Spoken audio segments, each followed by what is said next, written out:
Hi everyone, you've got Nisha here from Daily Clout, and I'm here to give you your This Week in Congress update. So let's get started. So before we jump into bills, let's talk a little bit about some House news with regards to the census, the 2020 census. So as you might know, and I've gotten a question about this actually, so I'm responding to you, the Trump administration tried to add a citizenship question to the census. Well, critics say that the problem with that is it dissuades undocumented immigrants from responding to the census because they don't want to be pegged for being undocumented. Well, the government uses the census information to figure out how to distribute, or at least to help inform how to distribute federal resources based on the people it needs to serve, and a lot of that information they get through the census. Well, if you have a lot of non-responses to the census, that can skew the way that the federal resources are distributed, and that is the heart of the problem. Well, the House has a response to that, and Representative Jose Serrano, who chairs the House Appropriations, Commerce, Justice, and Science panel, says that he has no intention of allowing this flagrant waste of money. So on the one hand, should the federal resources not be distributed in the most informed and accurate way, Serrano says that these non-responses could cost untold millions of dollars in federal resources next year. Should there be people who aren't sympathetic to the undocumented immigrant non-response argument, the House frames it in another way too. Earlier this year, the Government Publishing Office awarded a $115 million contract to a Chicago-based company to print the census. Printing's already started, and it costs money to print things. So to have to rewrite the question into the census and then reprint everything could cost hundreds of millions of extra taxpayer dollars unnecessarily. So that's another way to frame that argument.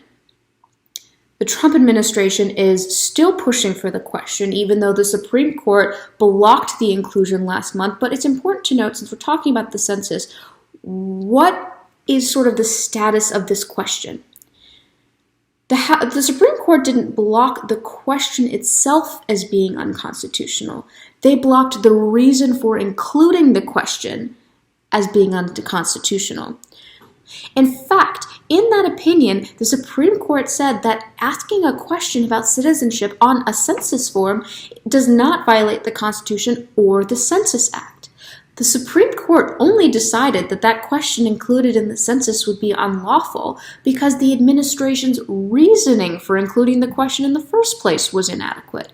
But if the administration were to come back with a different reason, a better reason that was actually true, there doesn't appear to be anything stopping that question from being included in the 2020 census, which would come with a lot of the repercussions that we just talked about.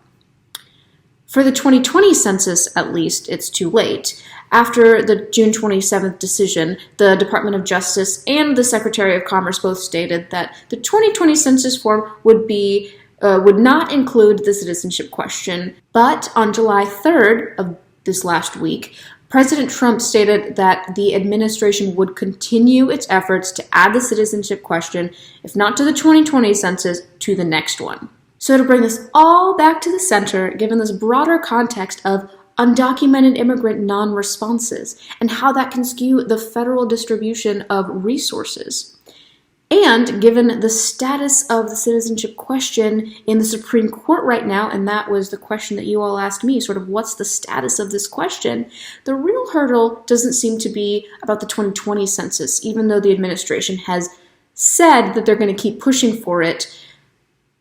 The real hurdle seems to be about the next one, when they come back with a better reason that would allow the Supreme Court to let that question be included. So that is the status of the citizenship question. I hope that helped. Let's move on.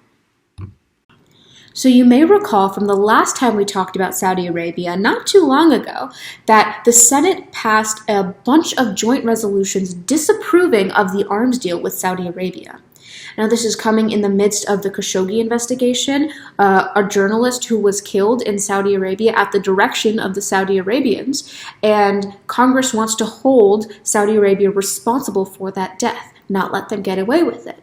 On the other hand, President Trump wants to maintain good relationships with Saudi Arabia and not upset that because, well, they make a lot of money for us. So we have this tension between Trump and Congress. And Congress has taken an active stand. You can check out that video. Below. I will link it here. We talked about that, I believe, like 2 weeks ago. So you can go ahead and check that out if you missed it the first time. There's a broader, more expansive talk about that. A new bill was introduced by Committee Chairman Jim Reich from Idaho, he's a Republican, and Senator Jeanne Shaheen, a Democrat from New Hampshire. So this bill already has bipartisan support. And the idea is to hold Saudi Arabia accountable. And this bill could be heard as early as next week. Congress seems to be facing, though, this impossible task of getting this bill pushed through to legislation, because in order to do that, President Trump would need to sign off on it. And given his position on Saudi Arabia right now, that seems really, really unlikely. However, to make the bill more palatable, it does deny visas to certain Saudi government officials, but it does not restrict arms sales, which is a key issue for the Foreign Relations Committee members, at least. At the same time, there's another bill up for discussion on the same Saudi Arabia relations issue, and that was introduced by Senator Bob Menendez, a Democrat from New Jersey. That bill, unlike the chairman's bill, does have restrictions that would block certain arms sales to Saudi Arabia, making it sort of less palatable for those who are in favor of maintaining, at the very minimum, a sort of transactional relationship with Saudi Arabia. Senator Menendez has commented that the chairman has his bill, we have our bill, and we'll have a markup and we'll see how it goes. He then goes on to say that he intends to offer the bipartisan bill as a substitute for the chairman's bill, and he believes that they have the votes. So that will be something to track, and we'll see where that goes. But it seems, at least for the Foreign Relations Committee, that the more likely bill to be pushed through is going to be the chairman's bill, which does not have arms sales restrictions.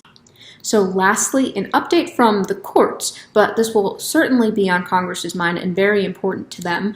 On June 28th, the Federal District Court in California issued a permanent injunction that would block the Trump administration from using funds under the Department of Defense Appropriations Act to pay for border barrier projects.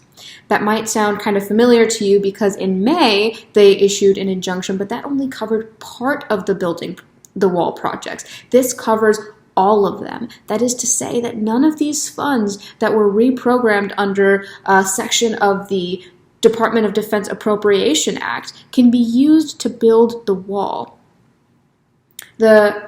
The Trump administration appealed that decision, appealed that injunction, tried to get rid of it so they could use those funds, but on July 3rd, the court denied the administration's request. So it'll be really interesting to see what happens there and how far the administration sort of moved that needle back in their favor, and what Congress's response is going to be to that. So let's keep track of that, and we will come back to you with updates weekly as we do. So thank you so much for listening. We hope you enjoyed this video. This has been Nisha with Daily Clout, and I look forward to talking to you all again soon. Have a wonderful rest of your week. Don't forget to like, subscribe, share this. Check out our website, dailyclout.io, not .com.io, and I hope to see you again real soon.